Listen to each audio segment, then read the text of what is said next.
tapi hanya mendapatkan lapar dan dahaga saja. Beda Pak, kalau misalnya ada orang lupa di hari pertama, hari kedua lupa kalau sedang puasa, kemudian dia masuk ke warung, pesan rujak, habis 2 piring, setelah itu pesan jus alpukat, habis 2 gelas. Ya Allah, sudah habis 2 piring semua juga, ya Allah, ingat saya sedang puasa, lanjutkan puasanya.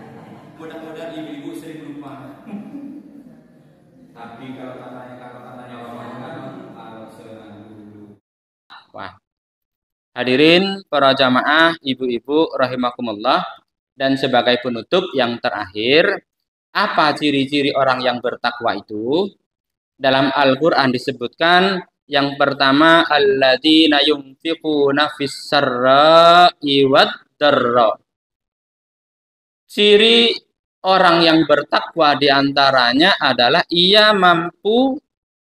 bisa menginfakkan sebagian hartanya, baik ia dalam keadaan kaya maupun dalam keadaan pas-pasan, baik dalam keadaan lapang maupun dalam keadaan sempit, baik dalam keadaan mudah maupun dalam keadaan sulit. Ia selalu menginfakkan sebagian hartanya di jalan Allah Subhanahu wa Ta'ala.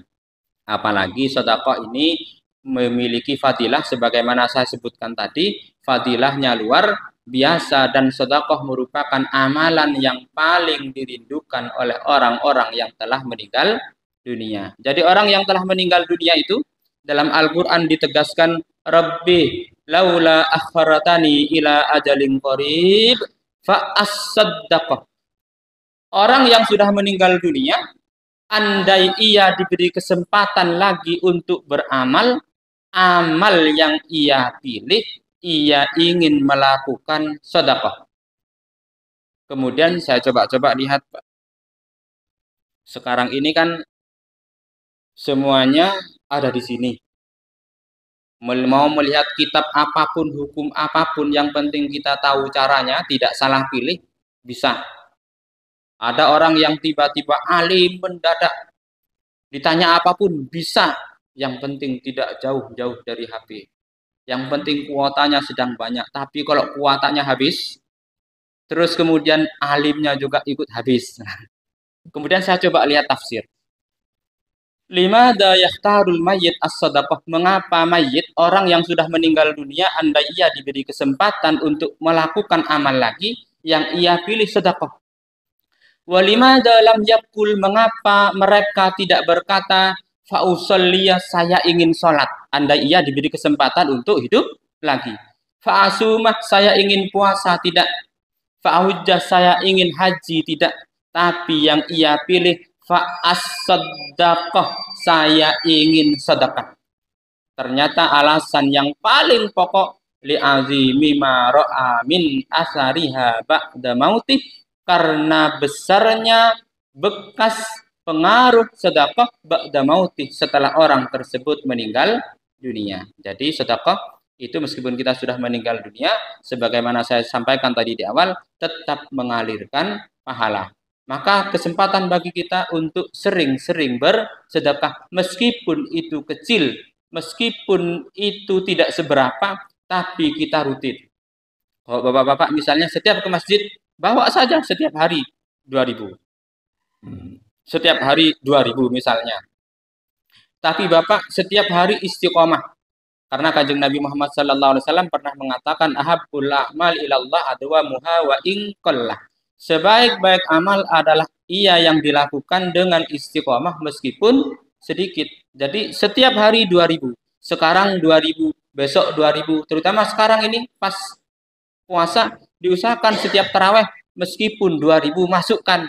Karena pasti di antara satu malam itu, di antara 30 malam itu pasti akan bertepatan dengan turunnya Lailatul Qadar. 2.000, tapi ketika bertepatan dengan Lailatul Qadar, khairum min alfi syahr. Tinggal dikalikan. Anggap dikalikan 1.000. Kita mengeluarkan 10.000, dikalikan 1.000. Seperti itu. Maka luar biasa. Katanya Kanjeng Nabi tadi, ahabbul a'mal ilallah adwamuha wa in qallah. Sebaik-baik amal itu amal yang dilakukan secara istiqomah meskipun sedikit. Jadi istiqomah tiap hari 2000, 2000, 2000, 2000. Atau punya amalan baca Al-Quran. Baca Al-Quran misalnya ibu-ibu langsung menghatamkan 1 hari sekali. Jadi 1 hari langsung hatam juz 1 sampai ditutup Qul a'udzu birabbin nas 1 hari hatam. Besok tidak ngaji lagi, seminggu tidak ngaji lagi, 1 bulan tidak ngaji lagi, 1 tahun tidak ngaji lagi. Satu-satunya itu sekali langsung hatam. Jadi kalau ia meninggal setahun lagi, di hari itu dia tidak membaca Al-Quran. Beda dengan orang masih lebih baik ini. Sekarang 1 lembar, besok 1 lembar, 1 minggu lagi masih 1 lembar, 1 tahun lagi mampunya masih 1 lembar. Maka kapanpun orang tersebut meninggal dunia, di hari itu ia membaca Al-Quran 1 lembar. Makanya amalan yang kita lakukan dengan istiqomah, insya Allah akan mengantarkan kita husnul khotimah. Termasuk salah satunya adalah sedekah. Meskipun 1000, 2000, tapi itu istiqomah setiap hari. 1000, 2000, tapi tiap hari. Karena fadilah sedekah itu luar biasa. Jadi karakter ciri-ciri yang pertama orang yang bertakwa, alladzina yunfiquna fis sarra wad dharra, menginfakkan sebagian hartanya di jalan Allah. Jadi semampunya, yang penting ikhlas. Tapi kalau bagi yang menerima, yang penting banyak, meskipun nggak ikhlas nggak apa-apa bagi yang menerima. Tapi bagi kita yang ngasih, yang penting ikhlas. Maka bersedekah dengan sesuai dengan kemampuan. Kemudian yang kedua, wal qadhiminal ghaidha. Nah ini juga merupakan pendidikan puasa juga. Wal qadhiminal ghaidha, mampu menahan amarah. Orang marah itu wajar. Orang marah itu manusiawi.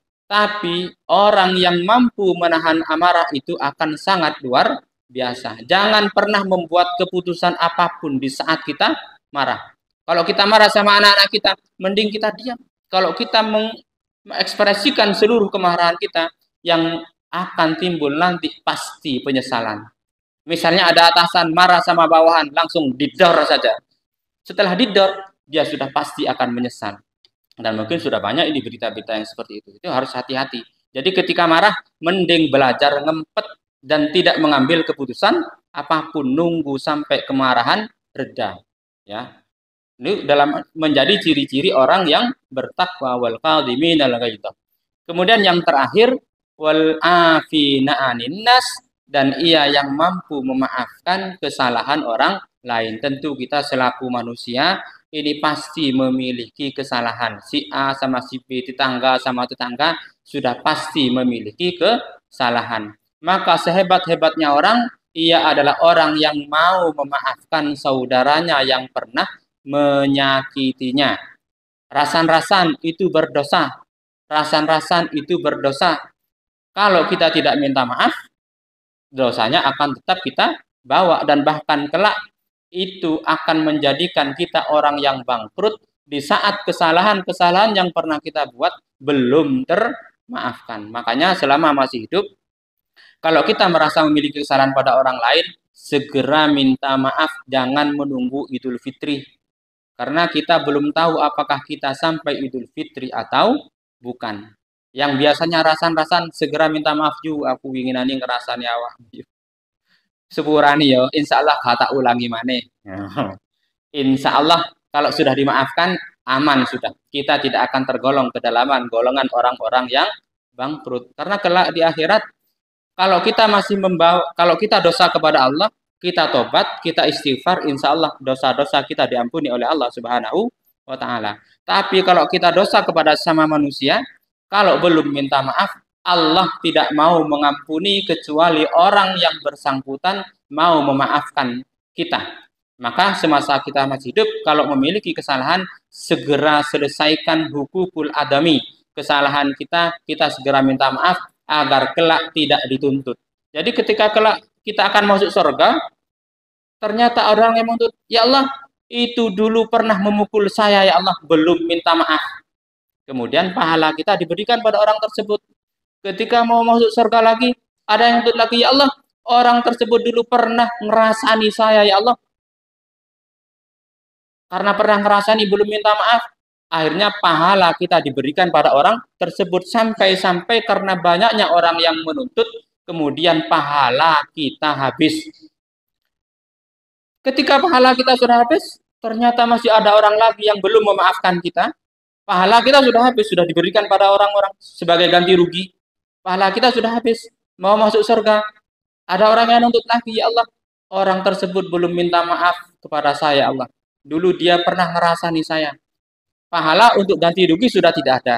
Maka dosa orang itu akan diberikan kepada orang tersebut. Sehingga kemudian yang tersisa dalam diri kita kelak bukan tidak ada pahala sama sekali, justru kita menanggung dosa dan bahkan dosa-dosa yang tidak kita lakukan, yaitu dosa orang yang pernah kita dolimi, dosa orang yang pernah kita sakiti, yang semasa hidup belum termaafkan. Monggo, mumpung saat ini sudah mendekati Hari Raya Idul Fitri, karena biasanya kita minta maafnya tahunan selama Idul Fitri, kita manfaatkan momentum ini untuk meminta maaf kepada orang-orang yang pernah kita sakiti. Saya simpulkan yang terakhir, jadi kewajiban puasa ini merupakan kewajiban yang luar biasa, yang pendidikannya, yang kurikulumnya mengarahkan kita agar dalam diri kita ini lebih sering muncul sifat-sifat yang mendekati malaikat selaku makhluk yang bertakwa kepada Allah Subhanahu wa taala, di mana berpuasa ini dengan kurikulum utama adalah ngempet.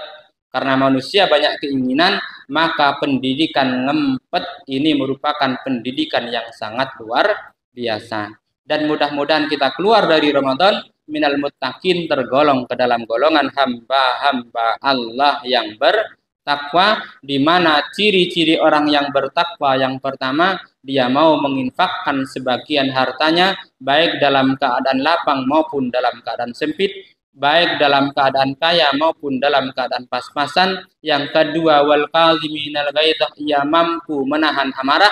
Yang terakhir, ia mau memaafkan kesalahan orang lain.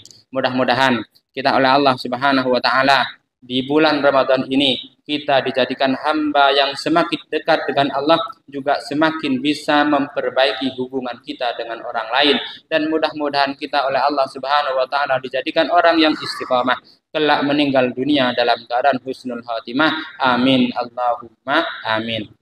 Demikian dari saya, kurang lebihnya mohon maaf. Apabila ada kasar-kasarnya mohon dimaklumi, karena saya memang bukan dari golongan bangsa halus. Kalau ingin yang halus-halus, mengundang dari golongan bangsa halus.